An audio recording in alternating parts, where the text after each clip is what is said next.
Okay, so 13 says that the physician order reads dexamethasone, sodium phosphate, 5 milligrams IM. The patient weighs 127 pounds and the strength in the vial is 4 milligrams per milliliter. How many milliliters will you give? So the order for 13, the order is 5 milligrams. And the available is 4 milligrams per milliliter. So if you write in 5/4, you're doing the same thing. And then 5 divided by 4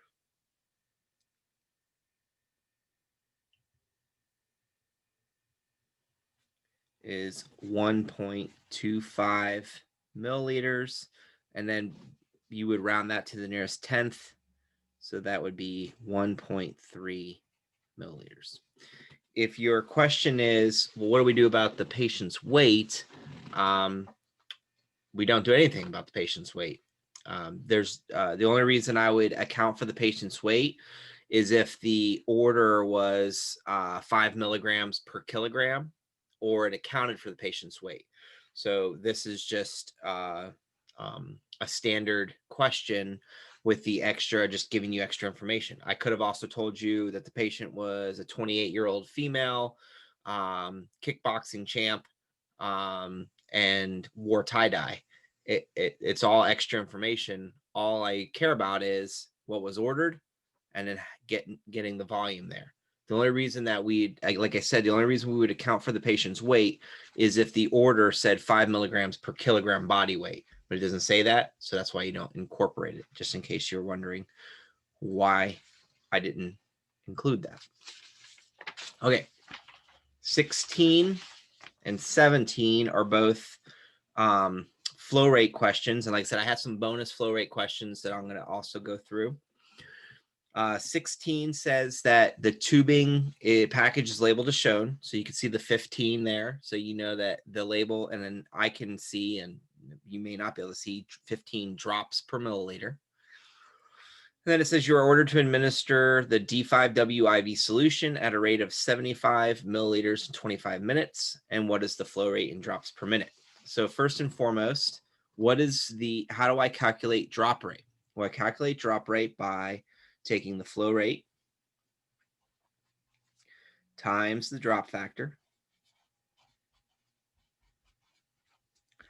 and that will equal my drop rate, which is typically written as, or is pretty much exclusively written as, drops per minute. Okay, so I have the rate given is 75 milliliters, 25 minutes. The drop factor given is 15.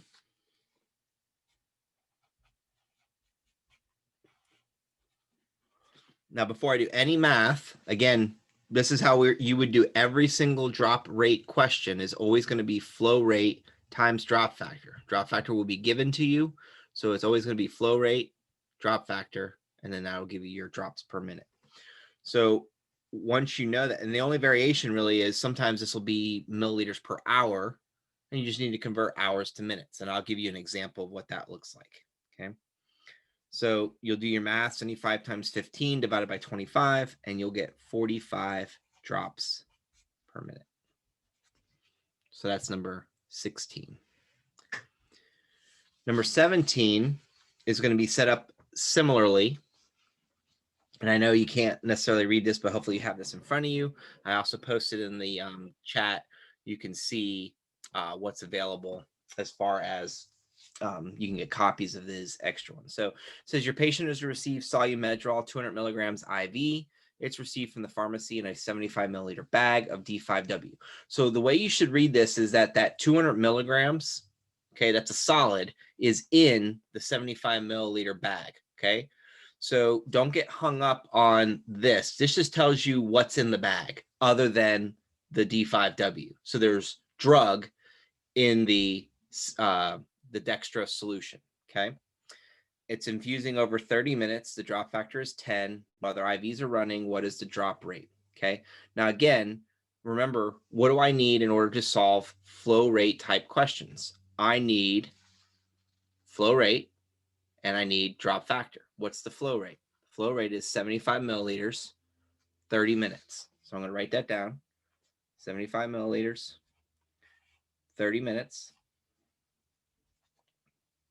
And then my drop factor is 10. And that will give me my answer, which I believe is 25. So let me double check. 75 times 10 is 750 divided by 30 is 25. Now notice I didn't use the 200 milligrams. And the reason I didn't is because that has nothing to do with my flow rate. That just tells me what medication is in the 75 milliliter bag.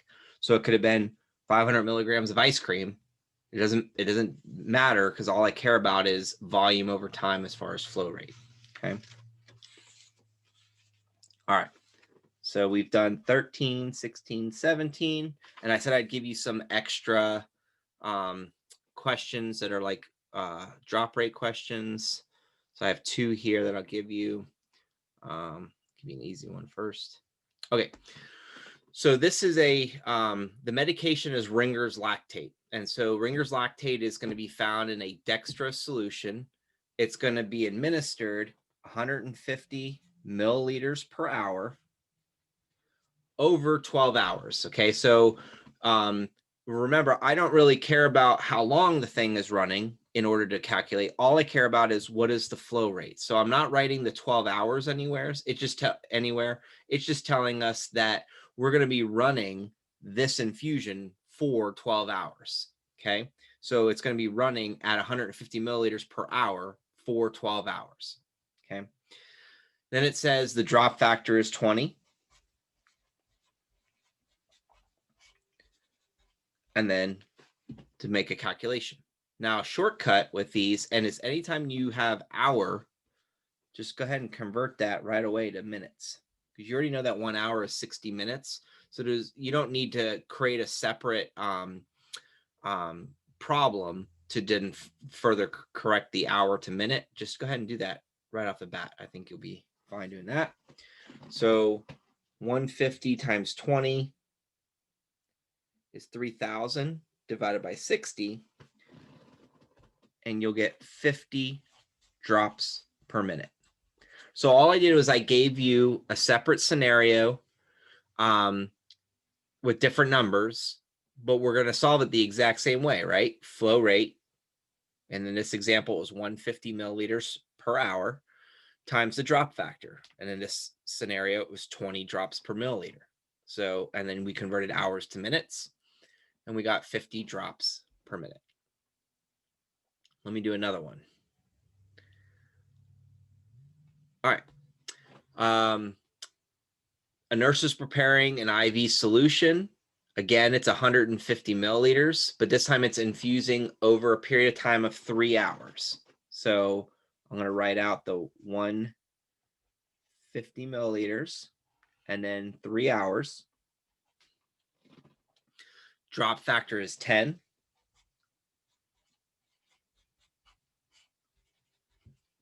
And the question is, what is my flow rate in drops per minute? Okay. Now, again, we can go ahead and convert hours to minutes, and you can just do that right here. So 3 hours. So if 1 hour is 60 minutes, 2 hours is 120 minutes. 3 hours would be 180 minutes. Okay. So you don't need to set up a separate equation. Just do 60 times 3 and you'll get what you need to get. So what's 150 times 10? You get 1,500, and you're going to divide that by 180. Now, when you do that, you're actually going to get 8.333, and that's a repeating decimal. Now, can you give somebody a fraction of a drop? And the answer to that is no. So when it comes to drops, you round to the nearest whole drop. So you're going to give this person 8 drops per minute for whatever this particular infusion is for. Okay. Let me see. I may have one more. Okay. This, I'm going to show you one more because it's very similar to the Solumedrol example. So it says the nurse is preparing to administer a drug via IV piggyback. So we'll call this the IV piggyback question. Over 20 minutes. Okay, so we know the time, 20 minutes. The drug is available as 1 gram in 100 milliliters. So 1 gram in 100 milliliters. So that's the available dose there.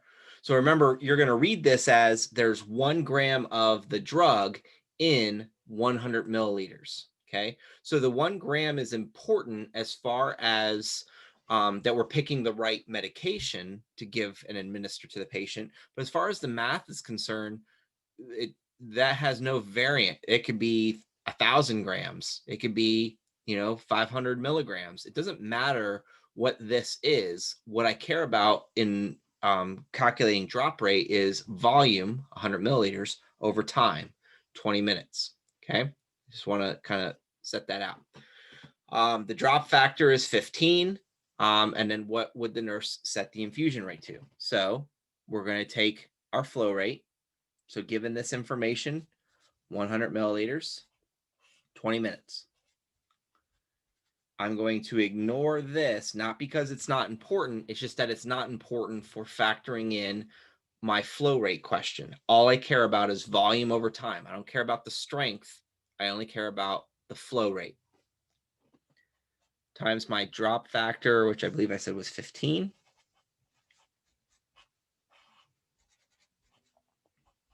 And then we're going to plug that into the calculator. 100 times 15 equals 1,500 divided by 20, and you'll get 75 drops per milliliter. Oh, sorry, per minute. Sorry, drops per minute. Drops per milliliter would just be super confusing. Okay, so that is how you solve these drop rate questions. Just keep in mind it's flow rate times drop rate gives you drops per minute. The only thing you're going to need to make sure you do is make sure you convert hours to minutes if you need to. In the examples I gave you, we only did that. We did that twice. So we did that for the 60 minutes or the 1 hour and then the 3 hours. But we didn't do it for the other scenarios. So, all right. 20. Was it 20 through 25? Yeah. I'm not going to write out 20 and 21. I'm just going to, because you'll know how to do this once I just kind of point this out to you.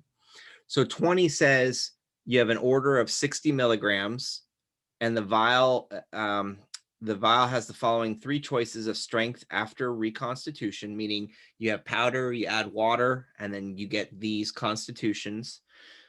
It says, what is the volume in milliliters for the strongest concentration? So which one is stronger? 5 milligrams per milliliter, 10 milligrams per milliliter, or 20 milligrams per milliliter? And it's the higher number. So 20 milligrams per milliliter is going to be the strongest concentration. So you take your order divided by 20, and that will give you the volume to give.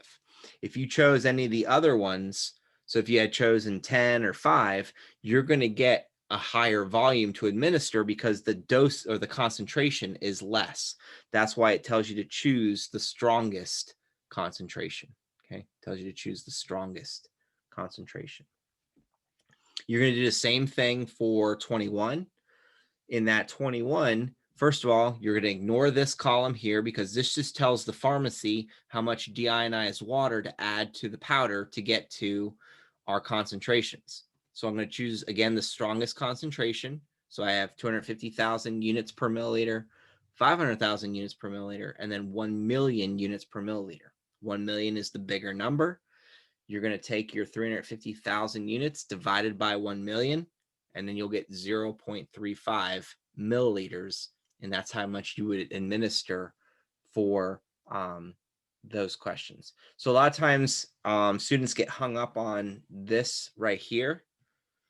Don't get hung up on this right here. This is just what you would see on the label, but it doesn't necessarily mean that you need to do anything with it. So the other thing is, if you have kids and they ever get put on an antibiotic, you can actually read all this stuff, but what are you told to do? You're told to give them, 5 ml twice a day or 10 ml twice a day. All the mixing gets to the concentration, and that's all done typically in the pharmacy. And so I just wanted you to know that's what you do. Okay, so 22 and 23 actually helps set up what you need to know for the heparin protocol. So I'm going to show you those, and then we'll get into the other things.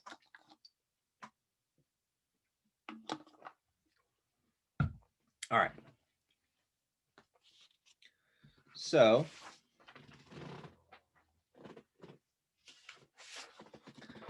(22) says that we have 0.45% normal saline, 1,000 milliliters IV with heparin, 25,000 units to infuse at 1,000 units per hour. Calculate the flow rate. So this is another flow rate question, but in this example, we're going to go from units per hour to milliliters per hour. So in order to do that, you just need a couple pieces of information. You need obviously the units per hour, which is given to you. So 1,000 units per hour. Then you need a way to convert units to milliliters.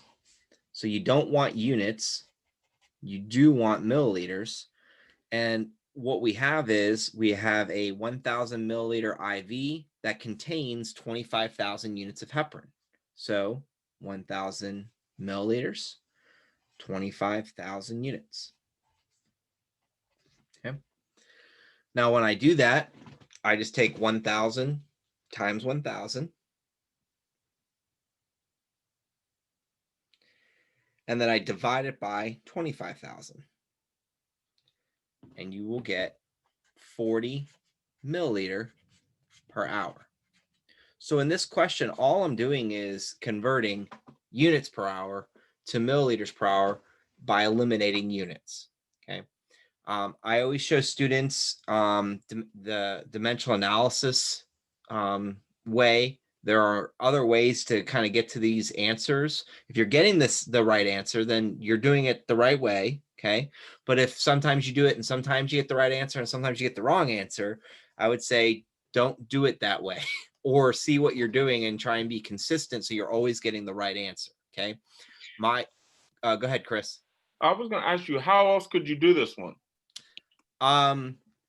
I mean, if let's say somebody wanted to do this, like they very hung up on doing the order over half, you could just set this up and say 1,000 over 25,000 times 1,000. And so you can do it that way. The way that would look is 1,000 units per hour. So the way I'm going to look, you're not going to like the way this looks, but times the 1,000 milliliters. So you could write it like that and you'd get the same answer. But like I said, if you look at that and go, no, I like this way, then stick with this way. If you looked at this and you're like, yeah, that's what I got, just always make sure you put the units per hour in the numerator and then the units in the denominator, and then multiply by the milliliters.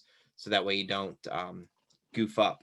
In the past, I've had people put these numbers in various places, and if you don't put it in the right place, you're going to get a number that doesn't make sense. That's how I've been doing it before, and I'm so mind blown with how you just showed me to do it. Oh, okay. Well, good. Hopefully it helps. And a lot of what I'm trying to show is not that my way is the only way or my way is the right way. It's just if you ever get stuck, or sometimes, like I said, sometimes you get it right and sometimes you get it wrong. if you listen to me when I'm talking, I say, this is what I want. What do I want to get rid of? I'm asking myself questions in order to, you know, get you to think about asking those same types of questions. So Yeah, thank you. you're very welcome.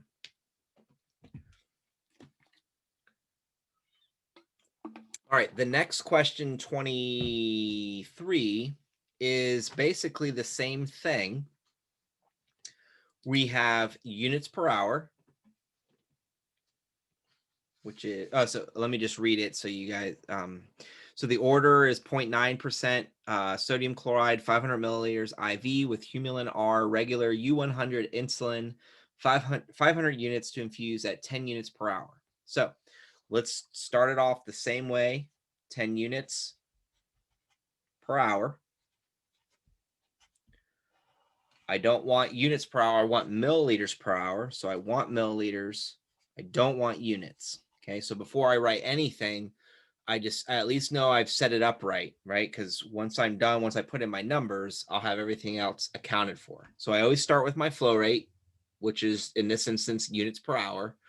And then I'm going to account for the other, the IV, okay, or the IV bag. And so it says 500 milliliters, 500 units, 500 milliliters, 500 units. Now, this is one of those questions you hope to get because you already know that 500 over 500 cancels each other out. And so your answer is 10 milliliters per hour.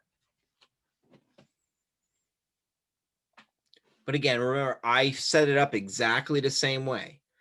I did units per hour times milliliter over units, units per hour times milliliter over units. Okay. The other way, and this is just something else that I've always kept in mind. Here's my IV solution. Okay. So I know it doesn't look exactly like it's supposed to look. Okay. It looks more like a beaker, but this is where I have, this is 500 milliliters of the solution. And then there's also 500 units of insulin in here. Okay. So I want to incorporate both things and keep them together, which is why I write it like this. I keep them together, which is why I kept it together here. I keep it together so that way I don't lose track of where they're at. Okay. So that's why I write it like this. All right. The last question here is 24, and then we'll get into the heparin and then see where you guys are at there. So this is a question that's just taking the concept. This is now, we're getting away from units per hour, and this is just kind of like falling back on, we have, it says half normal saline, 1,000 milliliters, IV at 50 milliliters per hour. If the IV starts at 8 a.m. on Monday, what day and time will it finish? So basically what this question is asking is, I have 1,000 milliliters of infusing at a rate. When will it be 0 milliliters? Okay. And then the short answer to this, for those of you who've worked in the hospital, right, is, or have done some rounds in the hospital, it's when the alarm is going off, right, telling you that it's low and needs replaced. Okay, that's the real answer, right? But let's just, for fun's sake and for math's sake, we're going to take our 1,000 milliliters. I don't want milliliters in this instance. I want time. Okay, so I always start with hour as my time because that's what's given to me. 50 milliliters per hour. And then that will equal 20 hours.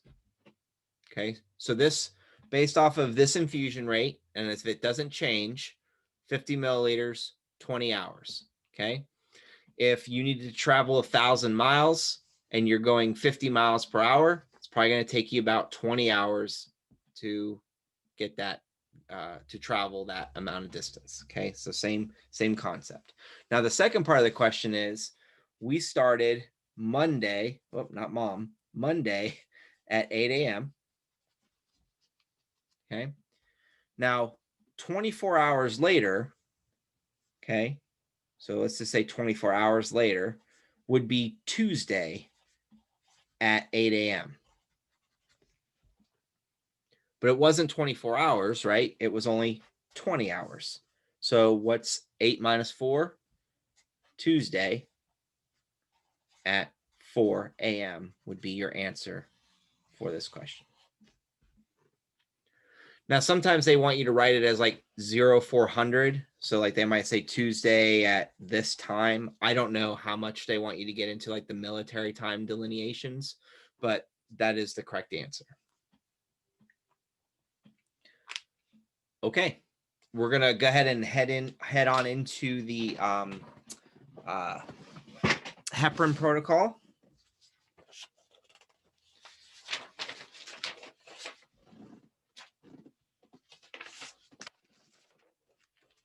Now, I've worked out the heparin protocol a couple different times, so if I go too fast, you can just stop me and say, whoa, where'd you get that? But I do tend to ask questions. This is also posted on the YouTube channel, so you have that available to you as well. Now, here's the thing, okay? The trick to this heparin protocol is that everything listed here, okay, everything that I'm like kind of circling, and especially steps 1 through 15, those are just the steps of the heparin protocol. If you do a Google search for heparin protocol, you're going to see exactly what I have written here, except maybe a different patient weight, okay? Now, when you're going through this, step 4, CBC initially and repeat every blank days, you don't need to fill that out. You don't need to fill out the GAIAC stool. You don't need to fill out the neurochecks. You just need to answer the questions that are down below, which basically says, calculate the number of milliliters to administer for the bolus, calculate the infusion rate, calculate the new bolus, calculate the new infusion rate. That's all you're going to be doing as far as solving the math components of the heparin protocol. Now, a couple things to key in on the heparin protocol. First of all, you're always going to convert the patient's weight in pounds to kilograms. Okay, if the patient's weight's already in kilograms, then you don't need to do anything. Step 2 of the protocol tells you your available doses. You have available heparin 25,000 units in a 250 milliliter half normal saline bag. Okay, so you have that would be what you would use for your infusion. And then you have your bolus dosage strength at 1,000 units per milliliter. So now you have a way to calculate the bolus and a way to calculate the infusion rate. And those are your what you have in stock or on hand or what you have. Okay. Down here is it tells you what to do once you've converted the patient's weight in pounds to kilograms. It tells you to bolus with 80 units per kilogram, and then to start a drip at 18 units per kilogram per hour. You'll also see that information repeated at the top where it says protocol. Okay.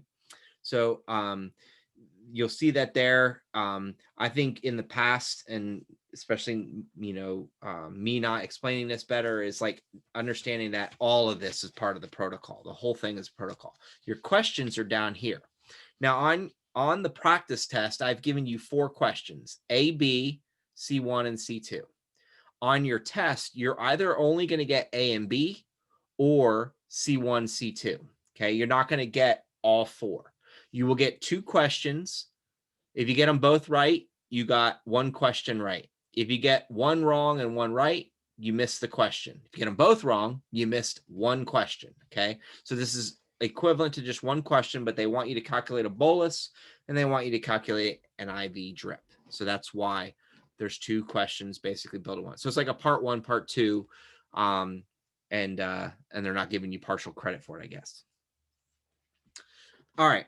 Now, here's an important thing about this. On your test, the only thing that I can change, patient's weight.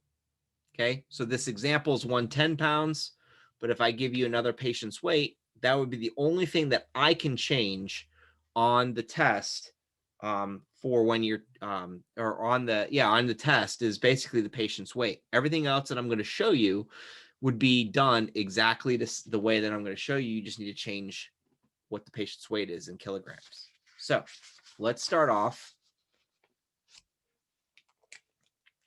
Patient's weight, 110 pounds. Okay, 110 pounds divided by 2.2, and you'll get a 50 kilogram patient. Okay. So again, this is really the only thing that would change. So if you wanted to challenge yourself, just change the patient's weight. And then I'll show you the shortcut in a moment. After I go through the long way, I'll show you the shortcut where you can just kind of plug in different numbers and see if you're getting the right answer. Okay. So let's look at A. Part A says to calculate the number of milliliters to administer for the bolus. Step 10 and the initial protocol information says the bolus with 80 units per kilogram. So the first thing I'm going to do is I'm going to take my patient weight of 50 kilograms and I'm going to multiply by the 80 units per kilogram. I'm just doing what the protocol told me to do. It said the bolus, the patient. Okay. That gives me a 4,000 unit bolus. Now, do I want units? Is the question asking for units? No. The question says how many milliliters would you administer? So we need to do a conversion. That conversion is going to be using the bolus conversion that's available. So what does the bolus conversion say? Well, we go to step 2 and it says the bolus dosage strength is 1,000 units per milliliter. Okay. Bolus dosage strength is 1,000 units per milliliter. I'm not going to use the IV bag because the IV bag is for the heparin drip. I want to calculate for the bolus. So that's why I'm using that information. Okay. So coming back here, it's 1,000 units per milliliter. If I've set everything else up right, then I'll be left with just milliliters and I'll have 4 milliliters. Now the shortcut to solving A, and A would be solved exactly the same way, is you would take the patient's weight in kilograms. So whatever the patient's weight is. So in this example, it was 50. You would take that patient's weight times 80 divided by 1,000, and that will always give you your answer in milliliters. Okay, so that's the shortcut. It's just, I did all of this just to tell you that all it really is this. Okay, this is just a shorthand. So if you're getting frustrated and you want to make sure you're getting the right answers, just put this off to the side. I would still recommend writing these things out as practice. Okay, and then that would be the shorthand for solving A, or part A of the Heparin protocol question is patient's weight. In this instance, it's 50 times 80 divided by 1,000. Let's say the patient's weight was 65 kilograms. 65 times 80 over 1,000, and then you'd get whatever milliliters that is, and that would be your answer. Okay, part B. Part B is asking us to calculate the infusion, or to get a infusion rate. So it says calculate the infusion rate in milliliters per hour for the heparin IV drip. So basically what this is asking is, what is the starting point? The starting point is start the drip at 18 units per kilogram per hour. We did that bolus. This is the first time that we started them on the heparin, so we need to get them going on a drip. So the 18 units per kilogram per hour. I also wanted to make a note. Don't get hung up on the detail. Like, I know it says drip and you might be thinking drop rate. I know that's what I started thinking about, but that's not what they're asking you to do here. They want to know the flow rate in milliliters per hour, and they even tell you in milliliters per hour. Okay, so don't get hung up on that detail. All right, so same patient, same weight, 50 kilograms. This time I'm going to multiply by the 18 units per kilogram per hour because that's what it's telling me to do.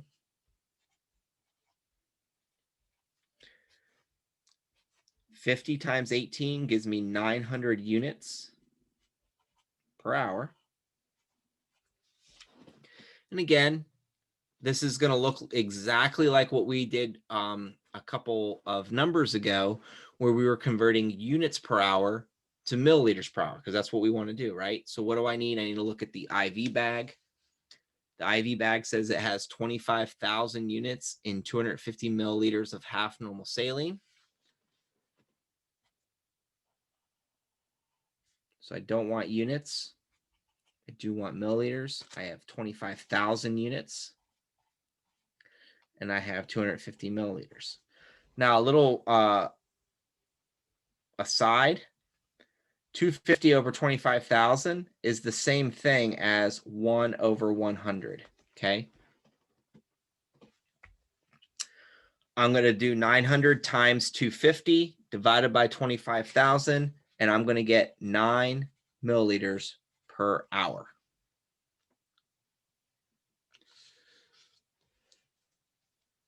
The shorthand for B, just like I did up here, would be taking the patient's weight. So again, that can differ.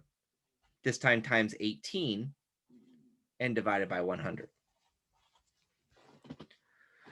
That will give you the milliliters per hour. So again, I'm giving you this and I'm giving you this as just a short way to check your answers that you're getting the right things. And then I'll challenge you, just change the patient's weight. If you change the patient's weight, and if you want me to verify your information, what I'm going to do is you're going to give me your answers. You're going to say, I used, a 215 pound individual. I got whatever that is in kilograms. And these are the answers I got. Can you check it for me? I'm going to go, sure. I'm going to take that kilogram weight times 80 divided by 1,000, kilogram weight times 18 divided by 100. And then as long as you and I got the same answer, then we got the same answer. Now, I want to add that if you get a number, let's say this number was like 50.25252525 repeating, you want to round this number to the nearest tenth before you go in and do this. Now, that's just mainly for the drug calc review, but you want to make sure you round that number to the nearest tenth before you move forward. So like, let's say it was 50.252525, you would write 50.3 is the patient's weight that you would be using in this scenario, okay? All right, C1 and then C2. Now, C1 says that after 6 hours, the patient has an APTT of 43 seconds. So we're going to look in the protocol for the 43 or the range in which 43 seconds falls. And that's going to be step 12. Okay, so step 12 says APTT 36 to 44. So 43 fits in that range. Then we're going to look to see what it says to do. It says to rebolus with 40 units per kilogram and then to increase the rate by 2 units per kilogram per hour. So rebolus with 40. We started with 80 and then we went down to 40. So it's exactly half. So without doing any math, the answer is 2 milliliters off of this patient, the same patient's weight. Okay, but for practice, I have a 50 kilogram patient. My bolus is going to be based off of 40 units per kilogram. That would give me 2,000 units. I don't want units, I want milliliters. And so I'm going to use the same bolus dose that I used previously because that's the only bolus dose strength that I'm aware of. Okay, so that was the 1 milliliter and then the 1,000 units. That will give you 2 milliliters, which is exactly half, right? So 80, 40, 4, 2, we're just going exactly in half. So you don't have to, doubt yourself if you're like, hey, isn't that just exactly half? Yeah, that's good. And you at least know the answer in mind before you set it up, because they do want you to show your work, of course. Okay, so that one was pretty straightforward. Okay, now C2. C2 can be a little bit tricky, but I'm going to help you out because I want to get rid of the trickiness. It says to and increase the rate by 2 units per kilogram per hour. What was our original rate? Our original rate was 18 units per kilogram per hour. Okay, so 18, increase it by 2, 18 plus 2 is 20. So I'm going to take the patient's weight. I'm going to multiply by the 20 units now instead of 18. So all I did was I took the 18, I added 2 more units, I increased it by 20 units.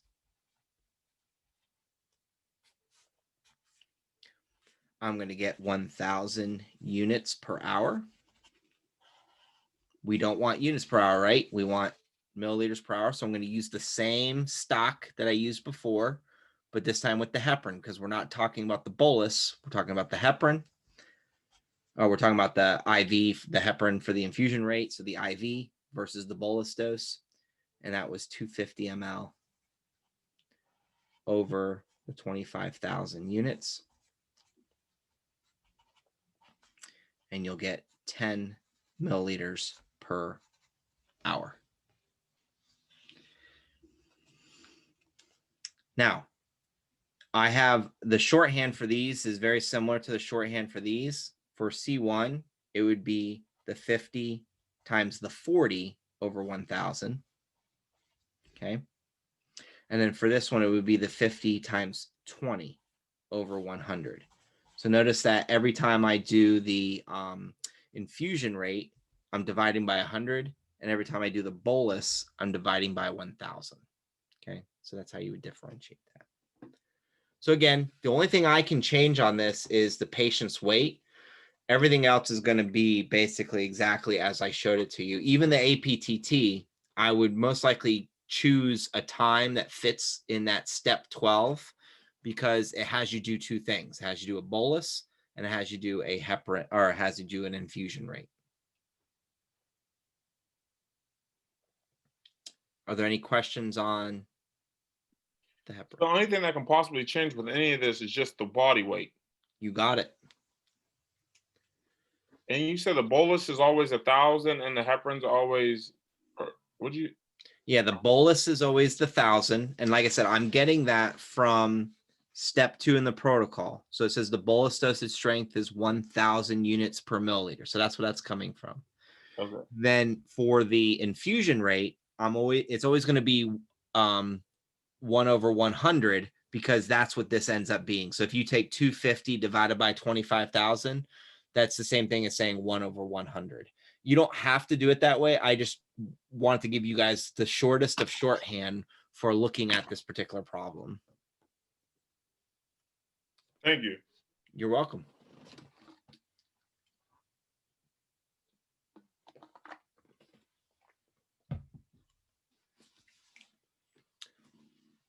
So what I usually tell people to do, especially with these heparin protocol, is like I said, just take a different weight, try and then get different numbers. And then if you want, you can email me the weight you used and the numbers you got, and then I'll verify your answer.